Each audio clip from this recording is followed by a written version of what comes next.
Good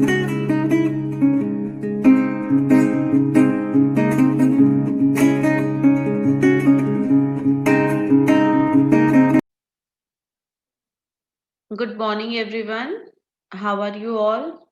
I hope you all are doing well at your home. I am Nidhi, your EVS teacher. Today we are going to discuss lesson 18 of EVS, First Aid. What do we understand by first aid? When a person gets injured, the first help given to that person is known as first aid.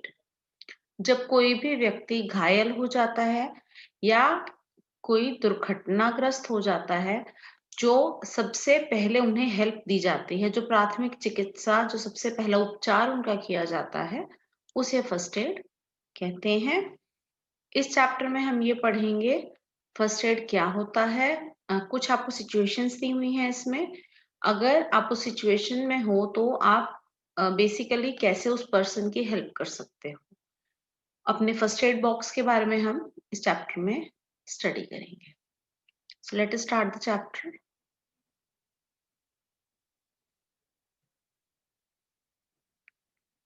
First aid is the first help given to a injured person. First aid क्या है? जो एक किसी घायल या क्षतिग्रस्त, यानी कि कोई अगर कोई दुर्घटना हो जाती है या उन्हें किसी भी तरीके से कोई नुकसान पहुंचा हुआ होता है, कोई घायल या जख्मी व्यक्ति जो होते हैं, उन्हें सबसे पहले जो प्राथमिक चिकित्सा दी जाती है, जो पहली उन्हें मदद दी जाती है, उसे फर्स्ट एड बोलते हैं। We all should maintain our first aid box. हम सभी को अपने घर पर, अपने वर्क एरिया पर, स्कूल में या ऑफिस में, जहां भी हम लोग हैं, हमें उस जगह पर अपने फर्स्ट एड बॉक्स को मेंटेन करके रखना चाहिए, यानी कि उसे कायम रखना चाहिए, so that we can provide help to the injured person. हमें अपने फर्स्ट एड बॉक्स को मेंटेन करके रखना चाहिए, कायम रखना चाहिए। क्यों रखना चाहिए? ताकि अगर कोई इंजर्ड पर्सन, यानी कि अगर कोई घायल व्यक्ति है, तो हम उन्हें मदद दे सके। Our first aid box should contain items like, हमारे फर्स्ट एड बॉक्स में कौन कौन सी चीजें होनी चाहिए? कॉटन, रुई, एंटीसेप्टिक लोशन। एंटीसेप्टिक लोशन कौन सा होता है? जैसे बेटा आप घर पे भी यूज करते होंगे, आप या डॉक्टर के पास जाते हैं, आपने वहां देखे होंगे डेटॉल, सेवलॉन, ये जो एंटीसेप्टिक सोल्यूशन होते हैं, इनसे जो है वो जख्म को, जो कोई चोट होती है, उसे क्लीन किया जाता है। बैंडेजेस एटसेट्रा, बैंडेजेस होती हैं जो पट्टी होती है। A well-maintained first aid box is must for every house. एक प्रॉपरली कायम किया गया फर्स्ट एड बॉक्स, यानी कि ऐसा फर्स्ट एड बॉक्स जिसमें जरूरत की सारी चीजें हों, वो हर घर में होना बहुत जरूरी है। Accidents and injuries can occur any time. Accident क्या होते हैं? दुर्घटनाएं। और इंजरीज यानी कि घाव या चोट, ये किसी के साथ कभी भी हो सकती हैं। किसी को कभी भी कोई भी चोट लग सकती है या कभी भी कोई भी एक्सीडेंट हो सकता है। The first aid and home remedies are very important. First aid यानी कि जो प्राथमिक उपचार है वो, और जो हमारी होम रेमेडीज यानी कि जो हम घर पर उपचार करते हैं या घर पर जो इलाज करते हैं, वो बहुत ज्यादा जरूरी होता है। Common wounds and their treatment can save a person. जो हमारे कॉमन वाउंड्स होते हैं बेटा, घाव, कॉमन जो वाउंड्स होते हैं, जैसे सब्जी काट रहे हैं अगर हम, तो हमें नाइफ लग गई, या अगर आप बरामदे में खेल रहे हैं, आप गिर गए एकदम से, कहीं आपको चोट लग गई, खरोंच आ गई, तो ये जो कॉमन घाव होते हैं हमारे, और जो इनका ट्रीटमेंट यानी कि इनका जो उपचार है, जैसे उसी टाइम आप इसको क्लीन करके अपने घाव को उस पे बैंडेड लगाते हो, या फिर कोई भी उसमें मेडिसिन आप लगाते हो, इन चीजों से आप उस व्यक्ति को बचा सकते हैं, उसका इलाज घर पर ही आराम से हो सकता है। आइए अब देखेंगे, अब हमें ये सिचुएशंस दी हुई हैं, हमें ये बताया गया है भी कुछ एक जो प्रॉब्लम्स हैं उनके लिए हम क्या क्या कर सकते हैं। फर्स्ट है बेटा कट्स एंड वाउंड्स। कट्स होते हैं कटना, और वाउंड्स जैसा कि आपको भी बताया है घाव जो होते हैं। We should take care while working with sharp tools. हम जब भी कभी किसी शार्प यानी कि नुकीले या तीखे टूल्स को, जैसे कि नाइफ है, हमारी जो चाकू है, या पेचकस होते हैं, प्लास, जो कीलों से कोई अगर हम काम कर रहे हैं, या जैसे आप कंपस यूज करते हैं, प्रकार जो यूज करते हो बेटा मैथ्स में, इन चीजों को यूज करते हुए हमें बहुत ज्यादा ध्यान रखना चाहिए, क्योंकि ये तीखी होती हैं और हमें अगर लग जाए, चुभ जाए, तो नुकसान हो सकता है उससे। वी माइट गेट इंजर्ड, हमें चोट लग सकती है।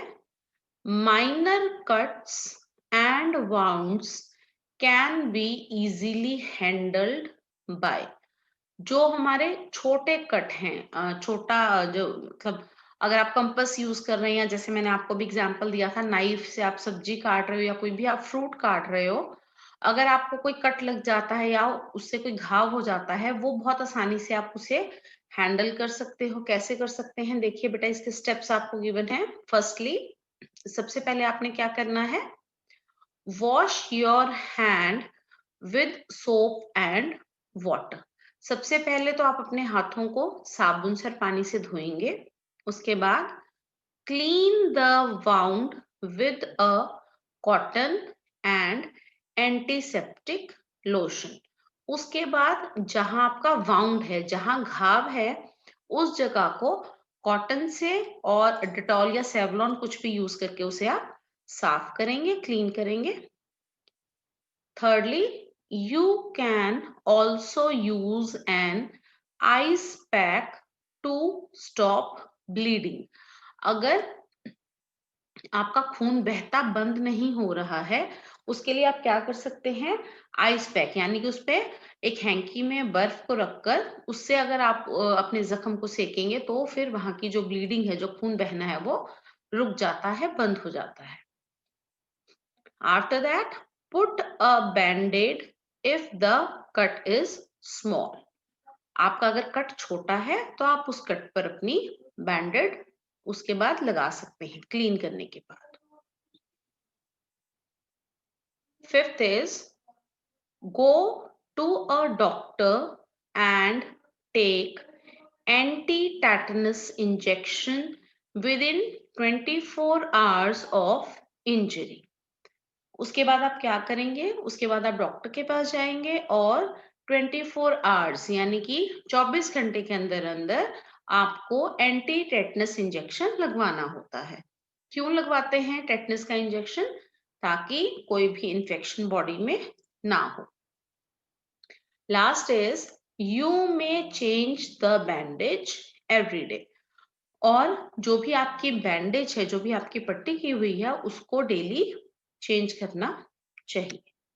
आपको ये बेसिक क्या बताया है, अगर कोई भी आपको कट लगता है या कहीं कोई घाव हो जाता है, सबसे पहले आप अपने हाथ, यानी कि फॉर एग्जाम्पल अगर आपके ब्रदर को या सिस्टर को लगा है, कहीं चोट लगी है, तो सबसे पहले आप अपने हाथ धोएंगे साबुन और पानी से। उसके बाद जिसे चोट लगी है उनके बाउंड को क्लीन करेंगे, घाव को क्लीन करेंगे। आप कॉटन से और डिटॉल या सेवलॉन कोई भी एंटीसेप्टिक यूज करने करके, अगर खून नहीं रुक रहा है तो क्या करेंगे बेटा, उस पे हम बर्फ लगाएंगे। उसके बाद अगर कट छोटा है तो आप बैंडेड लगा सकते हैं। फिर आप उन्हें डॉक्टर के पास लेके जाएंगे, डॉक्टर से टेटनस का इंजेक्शन लगवाएंगे, और जो बैंडेज है उसे डेली चेंज करेंगे। Next situation given is fainting. Fainting क्या होता है बेटा? बेहोश हो जाना। ये प्रॉब्लम आपने बहुत बार देखी है। जैसे समर्स में हमारी जब प्रेयर होती थी, होता था ना, बहुत बच्चे बोल देते थे मैम एकदम से घबराहट हो रही है, या कुछ एक दो बच्चे जो हैं उन्हें प्रॉब्लम आती है, एकदम से फेंट हो जाते हैं, गिर जाते हैं, बेहोश हो जाते हैं। ये वही फेंटिंग है। लेट्स सी, फेंटिंग अगर होती है, बेहोश अगर हो जाते हैं, तो क्या कर सकते हैं उसमें हम? You must have noticed that some people faint. आपने इस चीज को नोटिस किया होगा, आपने ध्यान दिया होगा इस चीज का कि कुछ लोग जो हैं वो बेहोश हो जाते हैं। When a person faints, we should do the following. जब कोई भी व्यक्ति बेहोश हो जाता है, हमें क्या करना चाहिए? Let's see. First is, make a person lie down with his legs raised up its body. सबसे पहले क्या करेंगे? जो व्यक्ति बेहोश हो गया है उन्हें हम लिटा देंगे और उनकी जो लेग्स हैं, उनके जो पैर हैं, वो उन्हें थोड़ा ऊपर उठा देंगे उनकी बॉडी से। ठीक है, समझ गए? फिर पैर ऊंचे करके उन्हें लिटा देंगे। सेकेंड इज, लूजन हिज और हर क्लोथ्स। उन्होंने अगर टाइट क्लोथ्स, यानी कि जैसे टाई पहनी है, या शर्ट होती है, या बेल्ट वगैरह होती है, ये टाइट क्लोथ्स होती हैं, सॉक्स होती हैं, सबसे पहले इन्हें आप लूज कर देंगे, इन्हें ढीला कर देंगे। Thirdly, do not make crowd near the fainted person. जो भी व्यक्ति बेहोश हुए हैं उनके आसपास आप भीड़ इकट्ठी नहीं करेंगे। And let the fresh air reach him. उस व्यक्ति के आसपास भीड़ इकट्ठी नहीं करेंगे और फ्रेश एयर, ताजी हवा उन तक आने देंगे।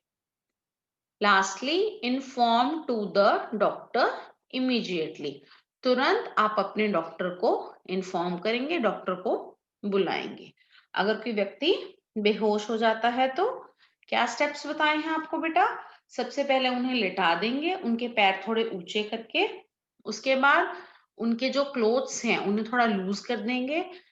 बेहोश हैं जो कोई पर्सन, उनके आसपास भीड़ नहीं होनी चाहिए, हवा आने देनी चाहिए, और एक तुरंत ही डॉक्टर को बुलाना चाहिए।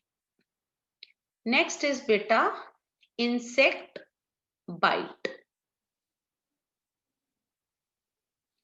जब हमें कोई इंसेक्ट, कोई कीड़ा मकोड़ा काट लेता है, उस सिचुएशन में हमें क्या करना चाहिए? आइए देखते हैं। Many insects like honey bee. Honey bee क्या होती है? मधुमक्खी। एंड वेस्प्स, वेस्प्स क्या होते हैं? ततैया। Are commonly present everywhere. Their bite is extremely painful. The following things you should do in case of an insect bites.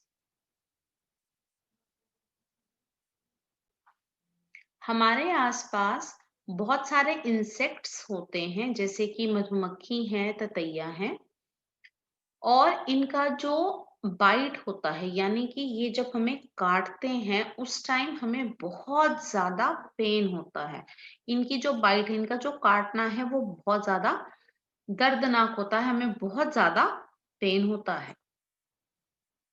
The following things you should do in case of an insect bites. अगर हमें इनमें से कोई insect bite कर लेता है, अगर हमें इनमें से कोई इंसेक्ट काट लेता है, तो हमें क्या क्या करना चाहिए बेटा?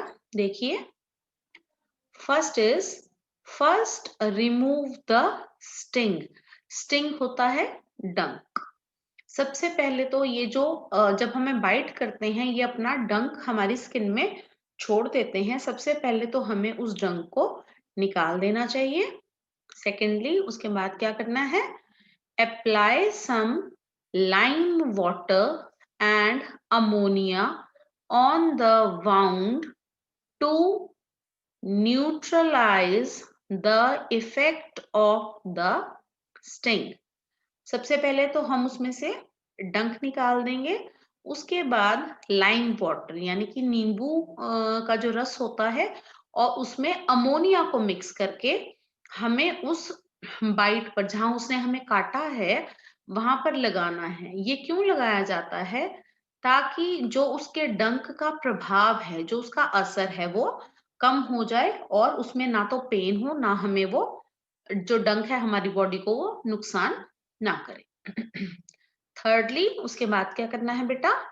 You can also apply a paste of cold cream and baking soda. हमने जब ये नींबू का रस और अमोनिया लगा लिया है उसके बाद हमें क्या करना है?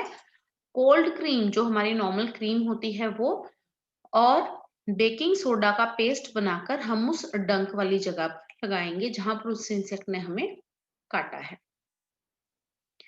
There are many other injuries also, and we can avoid a serious effect of them by providing the first aid to the person. So, always maintain your first aid box. ऐसी बहुत सारी ऐसी इंजरीज हैं, बहुत सारी ऐसी चोटें हैं जिन्हें कि हम अगर उस व्यक्ति को फर्स्ट एड अगर हम देते हैं, प्राथमिक चिकित्सा देते हैं, तो हम उनके असर को कम कर सकते हैं और हम इस चीज से उन्हें बचा सकते हैं कि वो बहुत बड़ी प्रॉब्लम ना बने। इसीलिए हमारे घर पे जो फर्स्ट एड बॉक्स है हमें उसे हमेशा मेंटेन रखना चाहिए। जो जरूरी चीजें हैं वो हमारे फर्स्ट एड बॉक्स में होनी चाहिए ताकि किसी को भी चोट लगने पर हम फटाफट उसको वो चीज प्रोवाइड कर सकें और उसका जो घाव है या जो कुछ भी उन्हें जो चोट लगी है उसका असर कम से कम हो, वो उनका जो जख्म है वो फैले नहीं और उनका तुरंत हम उपचार कर सकें। दिस इज ऑल बेटा। I hope you are able to understand the chapter. Thank you.